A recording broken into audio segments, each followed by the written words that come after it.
Shh. Can you keep a secret? Come a little closer. Come a little closer. There's a club at work.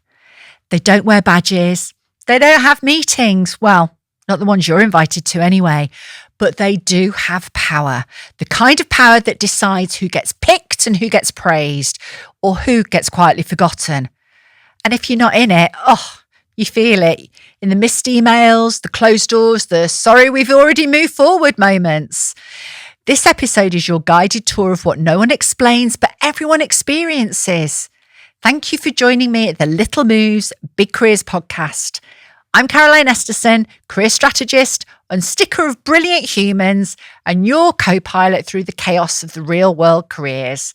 And this podcast, well, it's for you if you've ever done everything right and still felt stuck, overlooked, or like you were shouting into a Teams call on mute. Welcome to episode 2. Let's talk about the club. This isn't a pep talk, it's a practical guide with a glint in its eye. Smart moves, slight chaos. Welcome to Little Moves, Big Careers. So what is the club? The club isn't formal. You don't get invited. You either get absorbed or ignored. It's built on unspoken trust, early access and casual influence. You're known, not just useful. You're in the loop before the loop becomes a loop. You get the pre-meet, the side chat, the coffee nod from someone with budgets. And here's the kicker. It's rarely about capability. It's all about visibility, trust, vibe, timing. And yeah, it can feel like a secret handshake you weren't taught. Let me give you a couple of real examples. One still makes me twitch. I was 24, desperate for a promotion. A role opened up. I went for it and I prepped really hard. I was naively optimistic. And then enter Mark. Let's call him that though. To be fair, I could call him a lot worse. As I'm about to walk into my interview, Mark, who clearly had been lurking in the shadows like some low-budget Bond villain, sidles up to me and smirks sarcastically. Oh, Caroline, hope you didn't spend too much time prepping. You know I've already got the job, don't you? And guess what? He had. So fast forward a few years and I'm on the other side of the table. Literally, I'm sitting on a panel to recruit a new head of shared services. We've got one internal candidate and 2 externals. One of those externals, absolutely brilliant, bang on fit, direct experience, sharp, the work, you know, the kinds. The internal candidate, well, he was lovely, but he only had finance experience. None of the broader remit we needed. So I'm holding my ground until the director, who clearly has his favourite, starts pushing. We break for a loose stop because, of course, that's what we do. And in the ladies' toilets, one of the panel whispers, Caroline, you might as well give it up. Robert was always going to get the job. We're here just ticking boxes. I was livid, determined not to go down without a fight. But back in the room, the director clearly had had enough of playing the game and he just drops, I've made my decision. Who's with me? And just like that, the club closed ranks. So if you're wondering whether you're in it or you're not, let's find out, shall we? Let's play Are You in the Club? It's game time! 0 prizes, mild embarrassment, but hopefully excellent fun. Whoa, you made it to the club! That's right, no interview needed, no application necessary. All you had to do was be in the right WhatsApp group. Your welcome pack includes vague compliments, unspoken promotions, and a secret handshake involving coffee and plausible deniability. Remember, actual competence is optional. And don't worry, we won't tell the others. That's part of the fun. Billy, thank you for that wonderful introduction. And to our audience, I'd like to introduce you to Bill Esterson, my fantastic husband, who is aiding me on this endeavour. So on to the game. Bill is going to read out a few questions for you. All you have to do is count out how many you've seen or heard about firsthand. Keep the score in your head. Are you ready? Take it away, Billy. Have you ever found out about an opportunity after it was already filled? Have you watched someone less experienced skip ahead? while you were still awaiting your turn, have you noticed some people get invited to the real decision-making meeting and others get the calendar invite for the debrief? Ever seen a job spec mysteriously shift to match the chosen candidate's experience? Do certain people get forgiven for mistakes that others would be crucified for? Have you ever had a colleague say, "Don't bother applying, they've already picked someone"? So, what do you think of those? If you've answered yes to more than two, well, congratulations. You have seen the club in action. Whether or not you fit in it is a whole different story. Club rules apply. No transparency, no fairness. Oh, and best of all, no questions asked. Now, come on, it's easy to roast the club, isn't it? To sit back, glass of wine in hand, muttering, of course, Greg got the invites. And hey, some of that's fair. There are closed doors, in jokes and inside tracks that feel stitched into the carpet. But here's the thing, if all we do is complain about it, we stay exactly where the club wants us. On the outside, eyes rolling and not influencing. So let's flip this. Let's get curious about why the club even exists. Let's understand how it forms, how it's fueled, and how to mess gently with the wiring. Not to play the game the same way, but to stop giving up your control just because the rules are unspoken. So you ready? Let's break this down.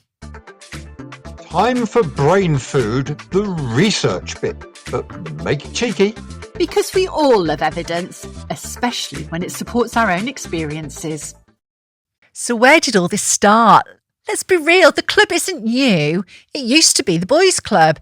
You know the one? Deals done over whiskey, ideas floated on the golf course, promotions decided at the pub. So when people say I'm doing all the right things but nothing's landing, it's often because they haven't been told the real rules, the ones no one writes down, but everyone inside just seems to know.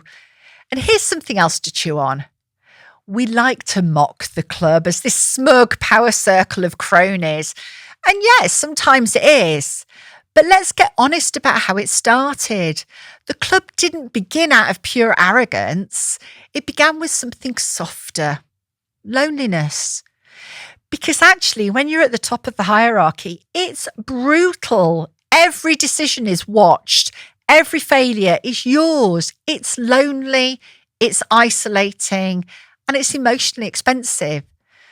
So what do people do when they feel exposed? They gather people they trust, people who feel familiar, people who speak the same language and are on their wavelength, people who won't challenge them when things go wrong. Or if they do challenge them, they do it in a way that gets heard. Old friends, loyal colleagues, familiar faces, people who went to the same school, played the same sport, or wouldn't rock the boat. And boom, the club is born. Not necessarily out of cruelty, but out of comfort. Here's the problem though. When comfort gets confused with competence, power stays in the circle, challenge disappears, and the same people get picked again and again and again. Not because they're best, but because they're the safest. And when someone new shows up, someone who doesn't already get the unwritten rules, they don't get told you're not in, they just don't get invited. And you know what's wild? The companies that shout the loudest about fairness are often the ones quietly doing the least to check it. There's research on this. Castilla and Bernard ran a set of studies on leaders within organisations that proudly called themselves meritocracies. We reward performance, they said. We're objective. Gender and background don't fit in. Sounds lovely, doesn't it? But in reality, those fair companies were actually more likely to reward men over women, even when the work was identical. Why? Because the moment we believe the system is fair, we stop questioning our own bias. We trust our gut, and our guts, surprise, surprise, they're biased. That's what the paradox is. The more we're convinced we're being objective, the less we see the quiet ways in which we're not. And that, my friend, is the perfect breeding ground for the club. Because when everyone thinks the system is working, no one is questioning who's being chosen or who never even saw the invite. Meritocracy? Great on paper, terrible in practice unless someone's really watching the levers closely. So let's dig around those dark corners of organisations a little further and talk about what the club actually feels like. It's not just about who gets the invite, it's about what that invite does to people on both sides of the velvet rope. On the inside, it feels comfortable, reassuring. You don't have to second guess whether you belong, you just do. You know the tone to strike, you know when to speak and when to say silence.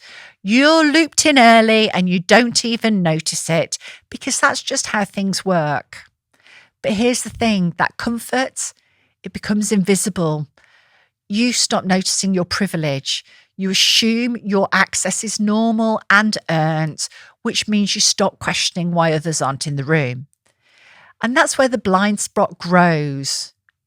So now let's flip it. On the other side, it's not just exclusion, it's erosion. It's erosion of confidence, of visibility, of trust in your own brilliance. You're constantly trying to decode what's really going on. You see decisions are being made in WhatsApp groups you're not in. You get copied in on the email after the choices are locked. You speak up and then get blank stares. Then Greg repeats it with a joke and a full report and gets a full round of applause. And even if no one says it out loud, your brain feels it because exclusion activates the same neural pain pathways in your brain of physical pain. Yep. Being left out literally hurts. It's not being sensitive, it's neuroscience. The result, you shrink, you start to play safe, you doubt what you know. Because without context or clarity, everything feels like a test you just didn't revise for. And that, my friend, is the emotional tax of being outside the club. It's not just missed opportunities. It's the quiet pressure to contort yourself just to be seen. So how do you spot the club in real life? Oh, don't worry. We're not done yet because now we're playing a special second game just because the power of the club deserves it.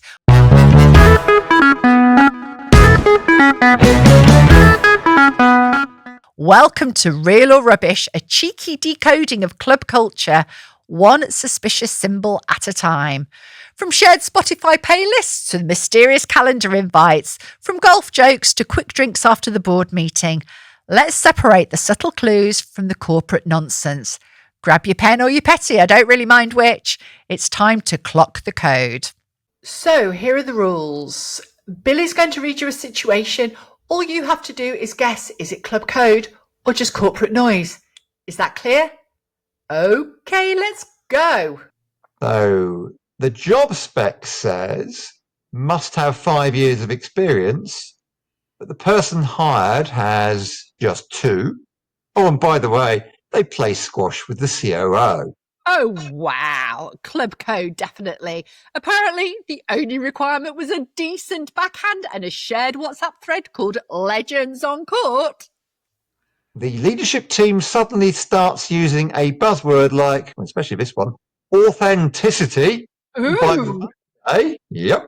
By Monday, it's on a banner, it's on a mug. Oh, and it's definitely a Slack emoji. Oh, fantastic. Obviously, corporate noise, branding bingo. No one is actually being more authentic, are they? You ask your manager about a development opportunity, and 2 weeks later, Dave is doing the job. Oh, club code. You were the pilot. Dave became the rollout. And yes, now he's owning it all over LinkedIn. You have 3 degrees, glowing feedback, and a killer track record. Barry, on the other hand, once presented a mediocre PowerPoint to the CEO. Guess what?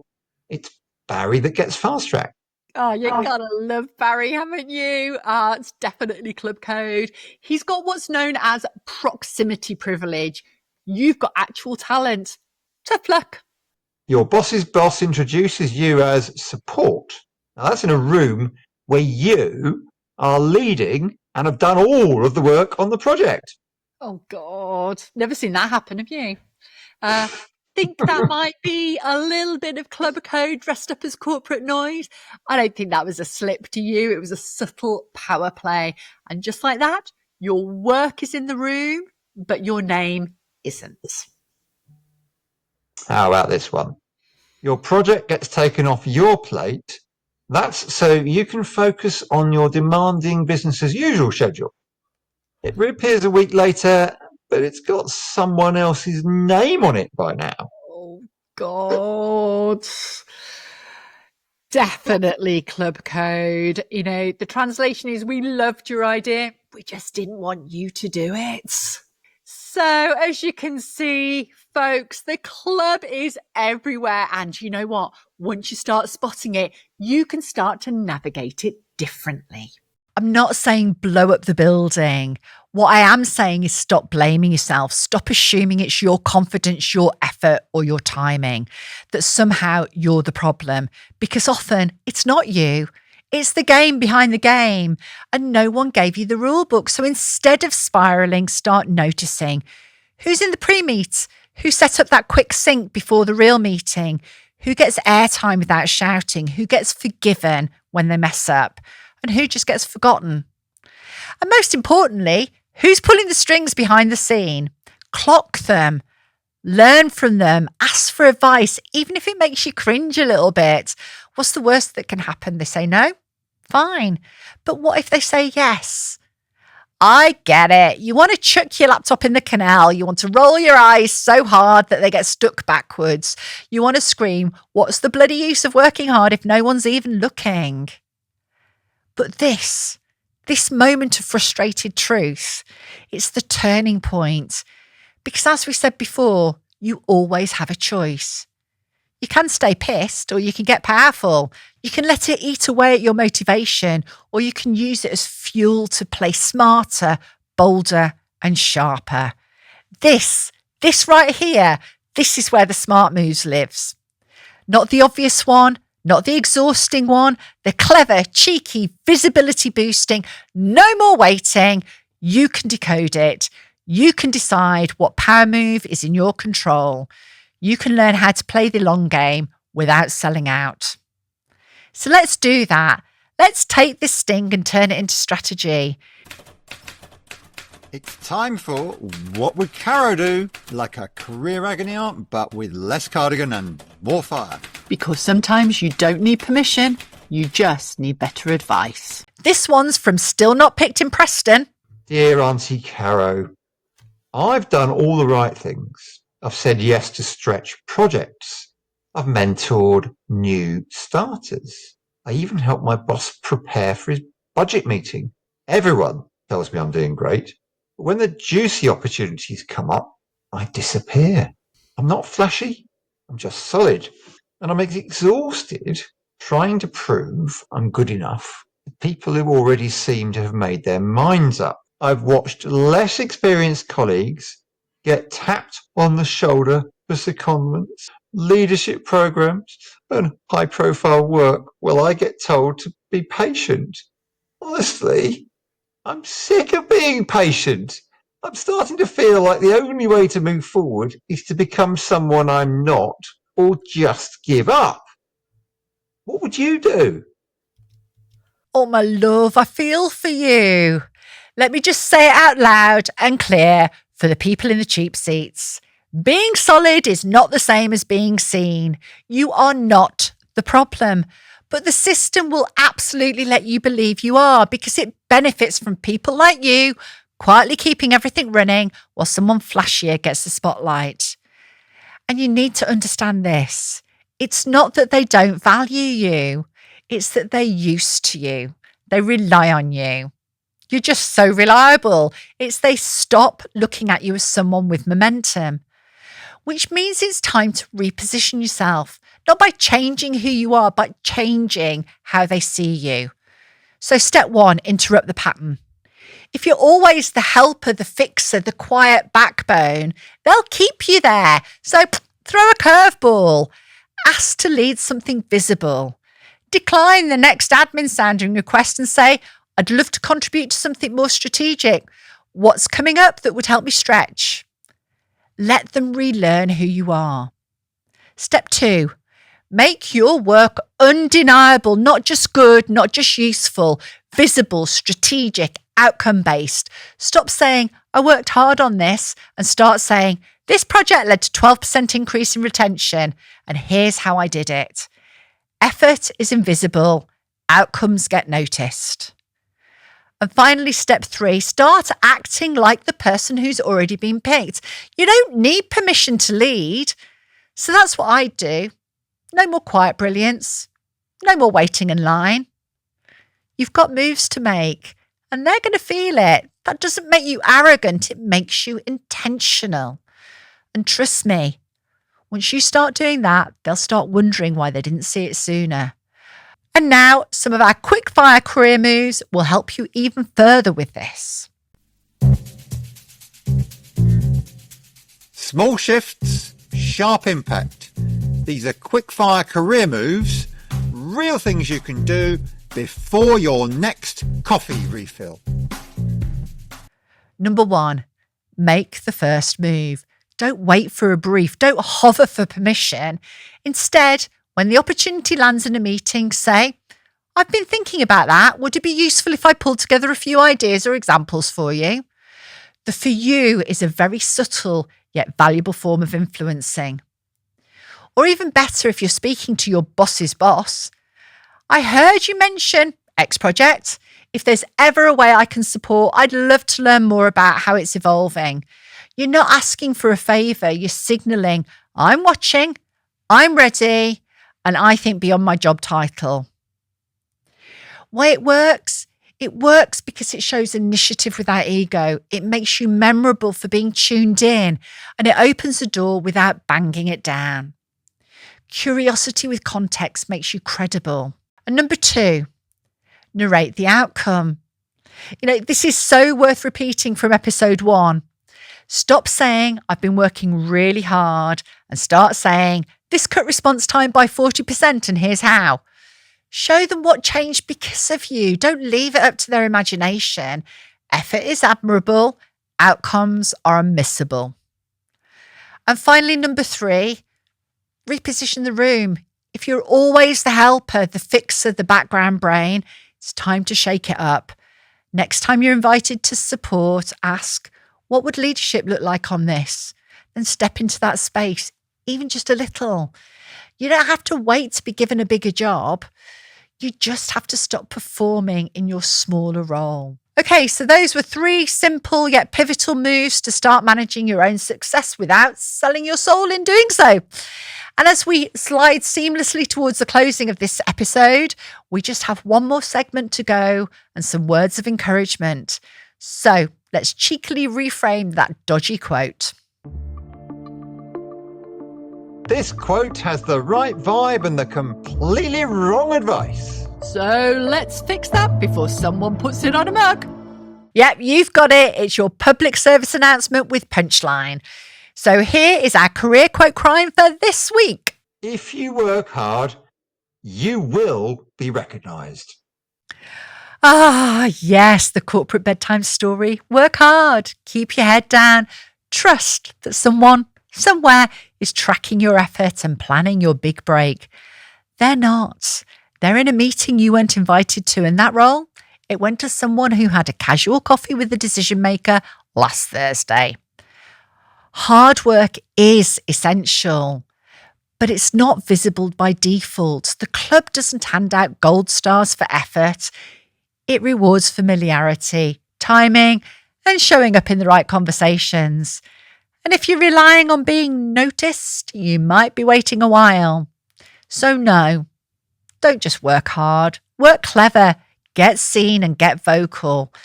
And don't wait for recognition like it's a delivery order that's just running late. You don't need to wait for an invite. The club isn't magic, it's messy. And you, well, you're about to play a smarter game.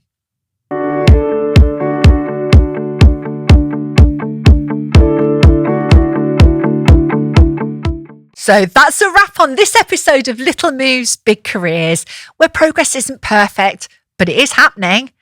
If your brain's buzzing and you want more magic like this, head to inspireyourgenius.com /podcast for the show notes, cheeky extras, and the kind of tools your career's been crying out for.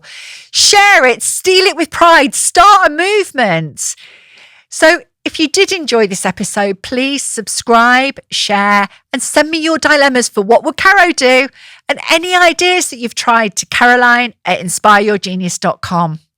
And if you want to bring fresh thinking into your team or company, well, that's literally what we do. Drop us a line, we'll make it sing for you. Until next time, make the move. Even if it's tiny, especially if it's tiny.